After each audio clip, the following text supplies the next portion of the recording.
अस्सलाम वालेकुम दोस्तों, मैं हूं मोहम्मद तैयब अब्बास रोमानिया से। दोस्तों,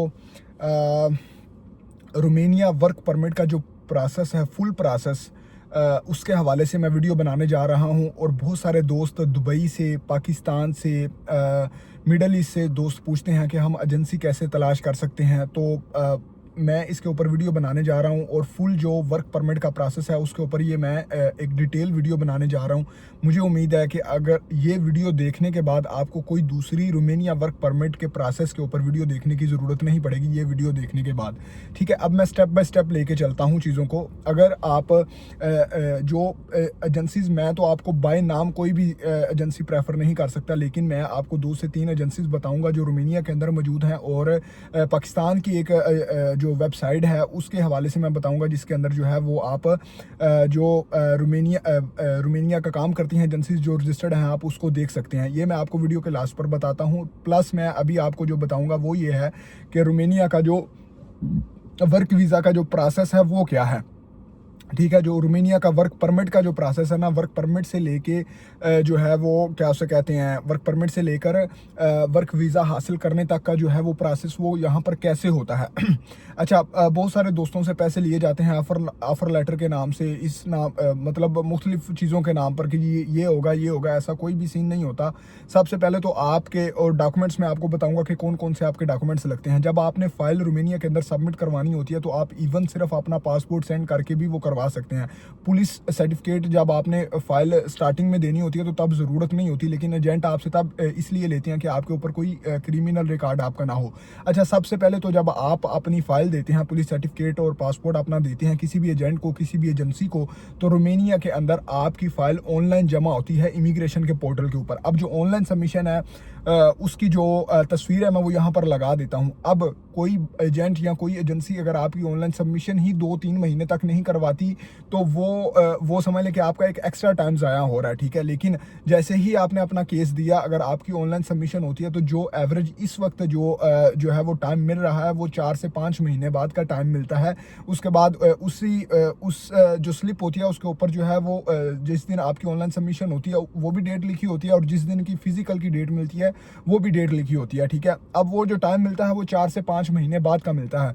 अब ये जो नया लॉ आया है इसमें कोई बड़ी बात नहीं, 7 अगस्त के बाद जो कंपनीज रजिस्टर्ड होंगी उसके बाद शायद हो सकता है प्रोसेस कोई वो तेज़ करें, लेकिन ये है कि जो अभी तक की सूरत हाल है उसके मुताबिक ये चीज़ है कि आप जब अपने डॉक्यूमेंट्स देते हैं तो आपकी ऑनलाइन सबमिशन होती है। ऑनलाइन सबमिशन के ऊपर आपका फिजिकल का टाइम होता है। फिजिकल जो फाइल होती है उसका मतलब ये होता है कि आपकी पासपोर्ट की कापी, आपका जो पुलिस सर्टिफिकेट है वो ट्रांसलेट होकर जो आपकी सीवी होती है, वो सारे डॉक्यूमेंट्स जो हैं वो आपकी एक वाइट बैकग्राउंड की पिक्चर वो इमिग्रेशन के अंदर जाती है। ठीक है, अब ये 3 से 4 महीने का, 5 महीने का ये प्रोसेस होता है। जब वो फाइल जिस दिन की वो डेट लिखी होती है ना फिजिकल की नीचे आपकी ऑनलाइन सबमिशन के ऊपर, जब वो फाइल उस डेट को जमा होती है फिर उसके 1 महीने बाद या मैक्सिमम 45 दिन बाद, बहुत सारे दोस्त ये पूछते हैं कि भाई मेरी फिजिकल सबमिशन हो गई थी लेकिन यह कि अब वो जो है वो मुझे अभी तक मेरा वर्क परमिट नहीं आया, 2 महीने गुजर गए या 3 महीने गुजर गए, तो इसका मतलब है कि वो फिजिकल सबमिशन आपकी नहीं हुई।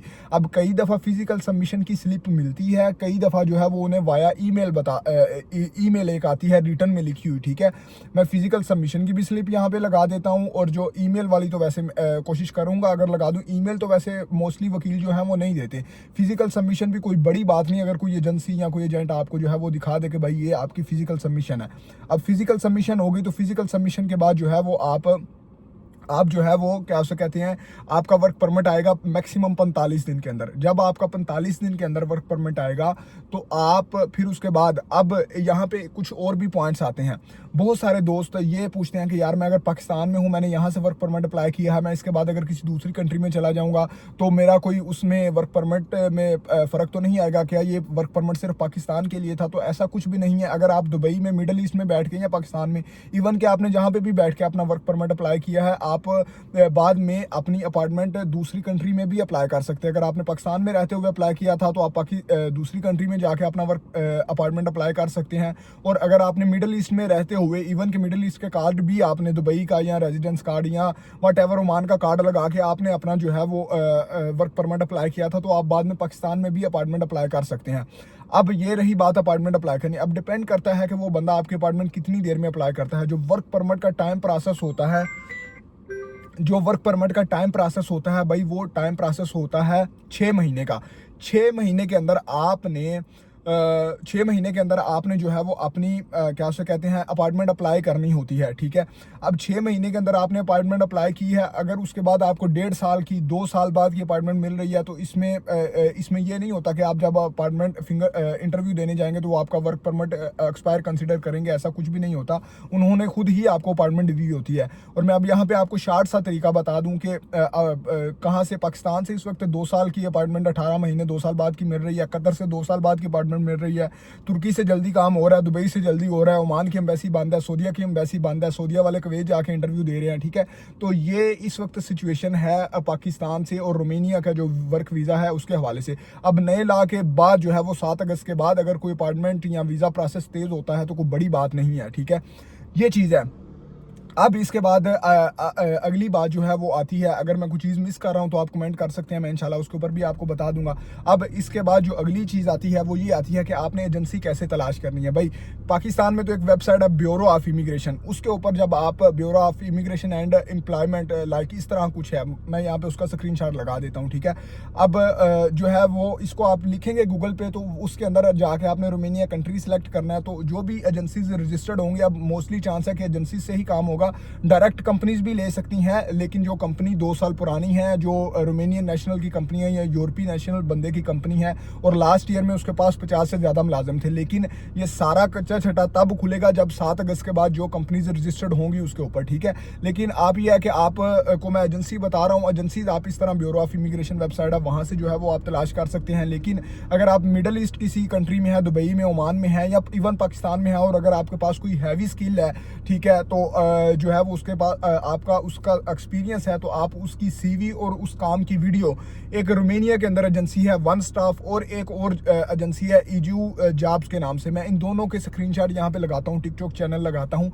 आप इनको वाया ईमेल जो है वो अपनी सीवी और अपना जो है वो जो आप काम कर रहे हैं वो आप भेज सकते हैं। आप कोशिश कर सकते हैं, कोई बड़ी बात नहीं, अगर उन्हें आपका काम पसंद आता है तो जो है वो आपको वर्क परमिट निकलवा कर दे सकते हैं विदाउट एनी मनी। में भी कुछ आपसे पैसे कास्ट करें वो जो रोमानिया के अंदर एजेंसीज है, लेकिन ये है कि आपके पास अगर कोई हैवी स्किल है, कोई ड्राइविंग लाइसेंस है बड़ा, या इवन कोई छोटा लाइसेंस है, या कोई वेल्डिंग का काम जानते हैं, इलेक्ट्रिशियन का काम जानते हैं, अपनी सीवी बना के, फिर ये नहीं है कि आपने एक दफ़ा सीवी सेंड कर दिया तो आप जो है वो क्या उसे कहते हैं बाद में सो जाएं, ऐसा नहीं। 2-4 दफ़ा आप कोशिश करें, जो है वो आप इवन के OLX.ro किसी भी आप कंट्री में बैठ के OLX.ro पे जो है वो जॉब्स सर्च कर सकते हैं और उसके ऊपर जो है वो डायरेक्ट उन्हें अपनी सीवी वगैरह भेज सकते हैं, और अगर उन्हें कोई आपका काम बहुत ज़्यादा पसंद आएगा तो वो आपको वर्क परमिट यहाँ से निकलवा के दे सकते हैं। बाकी मैंने आपको वन स्टाफ एजेंसी बताई जो रोमानिया के अंदर मौजूद है, इसको आप वाया ईमेल, इनका टिकटॉक का लिंक जो चैनल है वो मैं यहाँ पे लगा दूंगा, वाया ईमेल आप इनको अपनी जो है वो प्रोफाइल वगैरह सेंड कर सकते हैं। फिर उसके बाद जो है वो